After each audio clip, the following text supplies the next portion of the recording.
Semua manusia akan mati, termasuk kau kawanku. Suatu hari nanti kau juga akan dikubur. Semua manusia, tak ada yang bisa menghindarinya. Dan suatu hari nanti kau akan mati. Sangat sulit untuk dibayangkan, bukan? Dan sulit pula untuk menerimanya. Sekarang, aku akan mengajakmu berkenalan dengan kematian. Tapi pahami terlebih dahulu hal ini. Aku menceritakan ini hanya untukmu, bukan untuk orang lain. Ini bukan tentang kematian orang lain, tapi tentang kematianmu sendiri. Semoga semua perkataanku bisa membantumu. Insya Allah, mari kita mulai. Anggaplah ini hari Jumat, dan kau ada di sebuah ruangan, sedang kuliah agama Islam. Suasananya terlihat santai, semua orang bersahaja dan menikmatinya. Ada pula teh di sana. Bagimu hari itu sama seperti hari biasanya. Tidak ada yang aneh. Selesai kuliah, kau pulang. Tiba-tiba batinmu berpikir tentang semua dosa-dosamu yang telah kau lakukan selama ini. Dan kau pun menyadari bahwa kau tidak pernah berdoa untuk meminta ampun. Kau sama sekali tidak menyesali perbuatanmu. Makanya kau belum bertobat. Kau abaikan pikiranmu itu, lalu pergi meninggalkan kampus. Kau menyeberang jalan menuju ke mobilmu untuk pulang ke rumah. Tapi tiba-tiba terjadi sesuatu. Kau mendengar suara bising. Suara klakson mobil tepat di telingamu. Kau terkejut kemudian terdiam. Dan terjadilah sesuatu. Sesuatu yang tidak pernah kau bayangkan terjadi. Peristiwa yang dialami oleh ribuan manusia tiap harinya. Dan kau melihatnya dalam sekejap. Akibat tabrakan itu, tubuhmu terlempar ke atas, pikiranmu berkecamuk. Tubuhmu terhempas ke jalan bagai boneka, lalu mental ke atas dan jatuh lagi, dan akhirnya terhempas. Dirimu tergeletak di jalan. Lalu kau sadar kalau ini bukan sebuah film. Ini benar-benar terjadi. Ini nyata. Waktu seperti terus berjalan. Di manakah teman-temanmu ketika kau membutuhkan pertolongan mereka? Suara sirine terdengar, nafasmu mulai sesak. Lalu tiba-tiba orang mengerumunimu. Dengan perlahan dan lemas, kau lihat sekitarmu. Kau tidak bisa bergerak. Darah di mana-mana. Mungkinkah itu darahmu? Kau bersimbah darah. Pikiranmu mulai berkecamuk. Apakah aku sudah mati? Beginikah rasanya? Aku kan masih muda. Kok bisa? Bagaimana mungkin aku mati? Yang mati itu biasanya orang tua, bukan aku. Apakah kamu tahu ada jutaan kuburan yang dipenuhi oleh anak muda seusiamu? Ada yang lahir di tahun 90-an, tahun 92, 2000, bahkan ada yang lebih muda lagi. Dan hari ini mungkin giliranmu. Kau terbaring di sana, berlumuran darah, dan suara ambulans semakin dekat.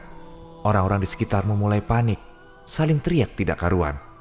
Ramai dan berisik sekali, sangat kacau. Kau dengar apa yang mereka bicarakan? Ayo bangun, ayo sadarlah. Ya Allah, apa yang terjadi padaku? Apa yang sebenarnya terjadi? Dan di film yang mencekam ini, kaulah tokoh utamanya. Kau rasakan darah keluar dari tubuhmu, membasahi jalanan. Kau merasa dingin, mulai gemetar. Kau mulai merasa mati rasa. Lalu mereka mengangkat tubuhmu, memindahkanmu, memasukkan dirimu ke ambulans. Lalu ambulans jalan. Sirenenya makin kencang. Si pengemudi berteriak, "Minggir, minggir!" Ambulans melesat ke rumah sakit. Para medis berusaha menghentikan pendarahan. Mereka berjuang keras menolongmu. Tapi lukamu sangat parah. Akhirnya sampai juga di rumah sakit. Perawat langsung menanganimu. Sepertinya mereka akan mengoperasimu. Mereka ingin agar kau selamat. Mereka berusaha agar kau bisa tetap hidup. Tapi sepertinya ini memang sudah waktunya. Kau sadar kemungkinan selamat sangat kecil. Dan kau belum pernah merasakan setakut ini. Emosimu mulai berkecamuk, memenuhi semua pikiranmu. Suasana di sana juga mulai mencekam. Orang-orang di sekitarmu seperti merasakan apa yang kau rasakan. Apa yang kau rasakan? Coba katakan dengan satu kata, menyesal. Jantungmu berdegup keras. Kau tidak ingin mati. Kau berbisik lemah, beri aku kesempatan satu kali lagi. Perawat mulai panik. Kau cuma minta satu hal. Selamatkan aku. Bunyi bip mulai makin keras, mengacaukan pikiranmu. Apa yang terjadi? Apa sih artinya bunyi bip itu? Kenapa begitu? Dokter mulai pasrah. Ia telah berusaha menyelamatkanmu, tapi ia hanya berdiri diam dan menunduk. Mungkin juga menyesali. Wajahnya mencerminkan apa yang terjadi dengan lukamu yang masih terbuka. Ia berbalik dan pergi meninggalkan ruangan. Kenapa? Perawat juga pergi meninggalkan ruangan.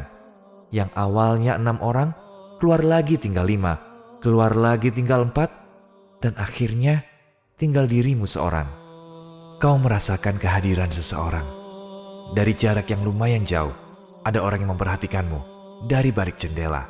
Mereka mengizinkannya masuk. Siapakah dia? Siapakah yang memperhatikanmu? Mari kita flashback 15 menit sebelumnya. Di rumahmu, telepon berdering. Ibumu mengangkatnya, mendengarkan dengan seksama dan berkata, "Iya betul Pak, saya ibunya." Wajahnya mendadak sedih. Air matanya mulai bercucuran dan ia menangis terseduh-seduh. "Anakku." "Iya betul, dia ibumu. Dialah yang menungguimu dengan penuh harapan." Ia menengadahkan tangannya sambil berdoa, "Ya Allah, ampuni anakku. Jangan kau ambil dia. Dia masih muda. Ia memang masih tersesat. Aku tahu itu. Ia belum menemukan jalanmu. Ia memang banyak melakukan kesalahan ya Allah. Tapi aku mohon jangan ambil dia sekarang. Saya memohon kepadamu. Jangan sekarang ya Allah." Dia memohon kepada Allah. Tapi dokter dan perawat sudah tidak ada.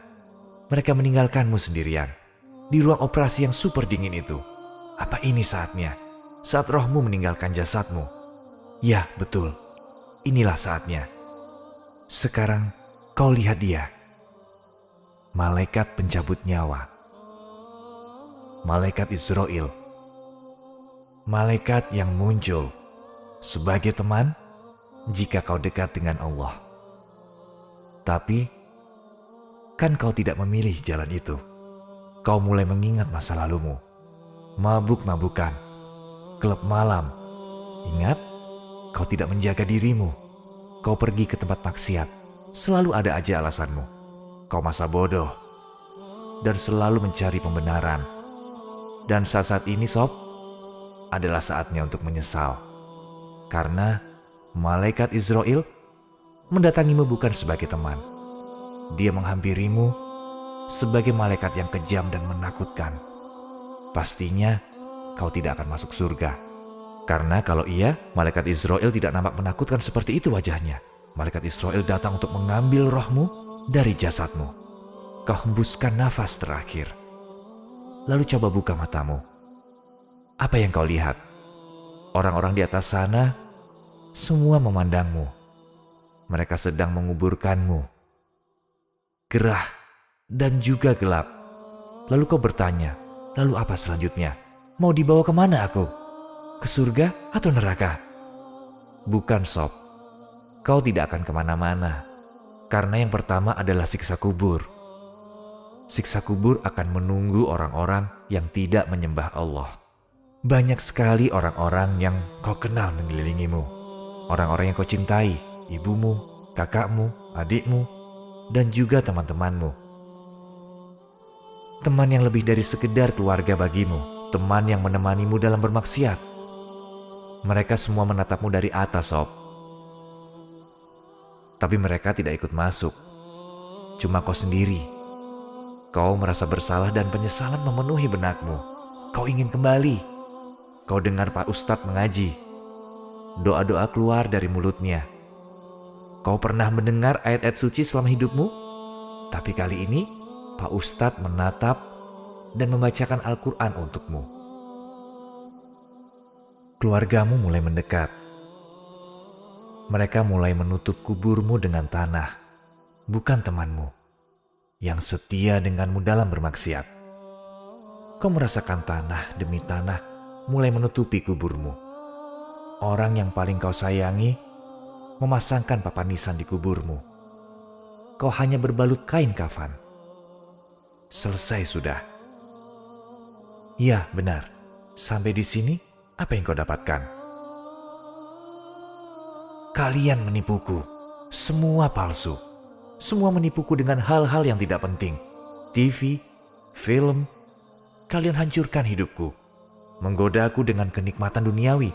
Dan sekarang aku tidak punya apa-apa. Tidak punya apa-apa. Mana rumahmu? Mana hartamu? Mana? Kau terlalu memikirkan diri sendiri. Sudah, diam di sana. Rasakan tanah kuburanmu itu. Tidak ada cahaya. Mereka telah menjerumuskanmu. Dunia di atas sana penuh warna. Tapi di sini cuma ada gelap. Boro-boro warna.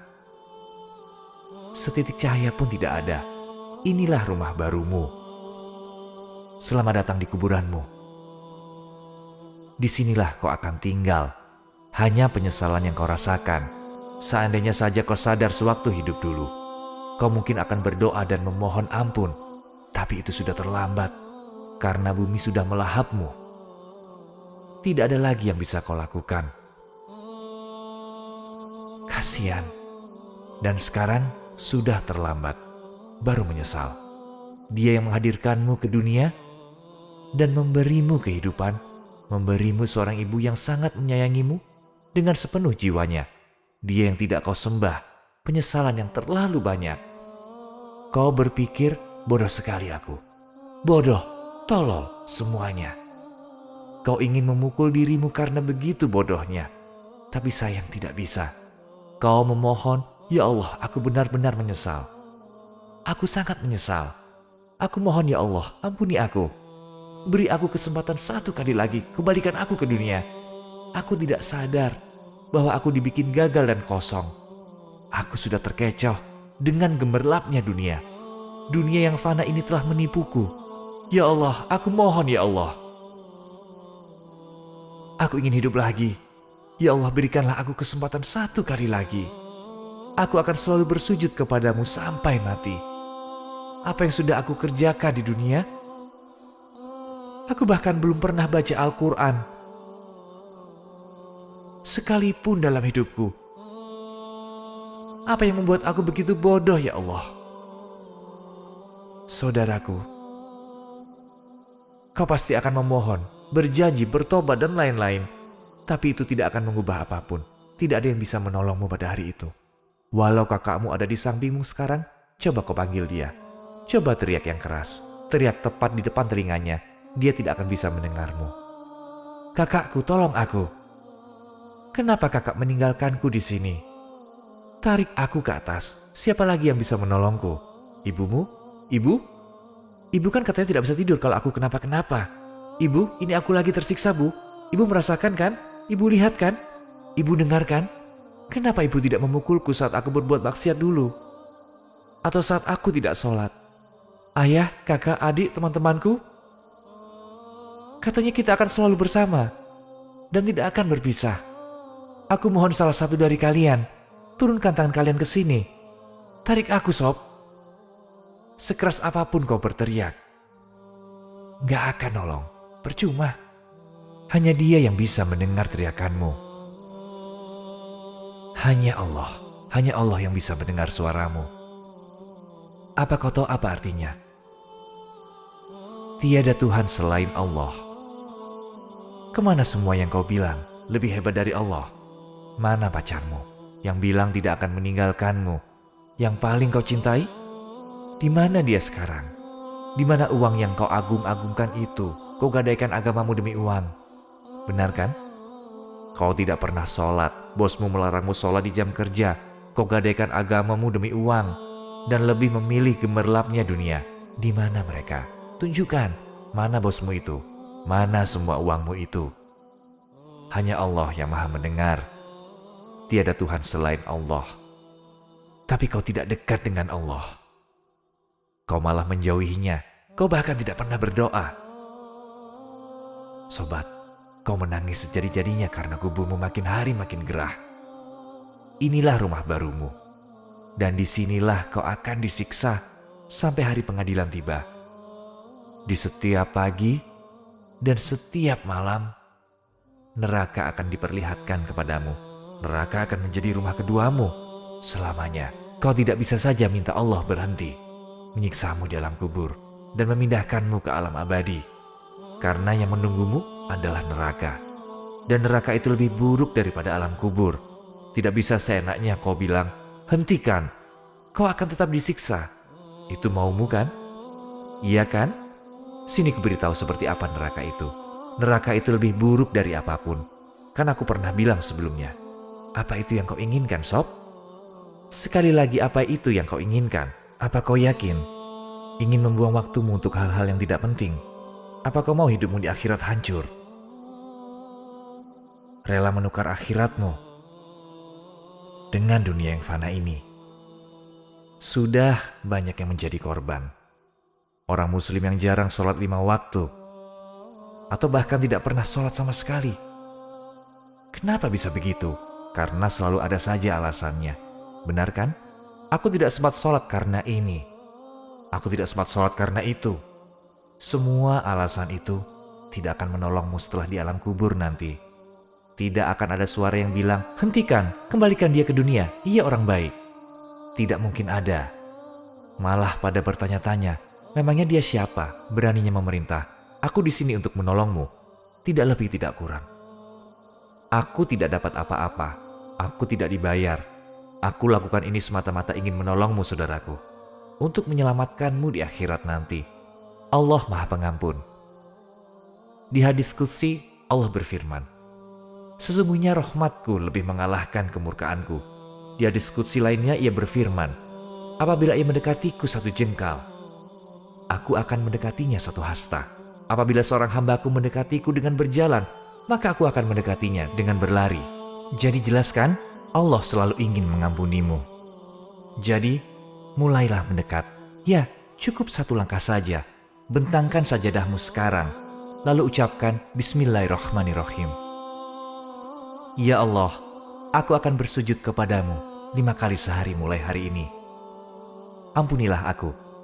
Tidak ada yang berhak disembah kecuali Allah. Lalu jika kau masih punya 1000 alasan, walaupun setelah mendengarkanku, sadarilah, semua alasan itu adalah bisikan setan. Ya betul, bisikan setan. Tanpa sadar kau telah mengizinkan dia mengambil 15-20 tahun kehidupanmu. Sekarang sadarlah dan kuatkan iman Islammu. Nabi Muhammad SAW bersabda, kuburan itu taman dari taman-taman surga atau lubang dari lubang-lubang neraka. Semoga Allah menghadiahi kita taman surganya. Insya Allah. Semoga kita termasuk orang-orang yang berkata, biarlah kematian mengambil nyawaku. Aku sudah siap menghadap Tuhanku. Katakan, ya malaikat Israel, kemarilah. Biarkan dia datang sebagai teman. Mari kita rangkul malaikat kita ini. Katakan, bawalah aku. Bawalah aku ke Tuhanku. Aku ingin sekali bertemu dengannya. Bawa aku ke Tuhanku. Biarkan aku bertemu dengannya yang telah melindungiku. Mari bertemu dengan yang menjaga kita semua. Mari menghadap Sang Kholik. Biarkan kuburku menjadi taman surga. Semoga kita bisa bertemu kembali nanti. Untuk hidup selamanya di sana. Amin. Saudaraku, sungguh tidak perlu sama sekali menjadi sebatang kayu yang menjadi bahan bakar di neraka demi dosa yang tidak seberapa. Ya Allah, ya Tuhanku, yang Maha Pengasih lagi Maha Penyayang, hamba-Mu ini memang susah diatur. Lemah, lalai, bodoh, nakal, keras kepala, pendosa, tua, tempatnya salah, tempatnya berbohong. Tapi setelah berumur 40 tahun ia bertobat dan ingin kembali ke jalan-Mu. Ia memohon ampun-Mu. Ia mengakui segala dosa dan kesalahannya dan telah menderita karena keraguannya padamu. Ia memohon ampun yang sebesar-besarnya jika dengan rahmat-Mu yang agung, Kau menerimanya, mengampuni dan mengasihinya, itulah pertanda kebesaran-Mu. Engkau yang Maha Pengasih, lagi Maha Penyayang. Jika Engkau tidak menerimanya, kemana lagi yang aku harus pergi? Kemana lagi ya Allah? Tiada pelindung sebaik Engkau yang jalannya harus aku ikuti. Tiada yang berhak disembah selain Engkau, tempat aku berlindung.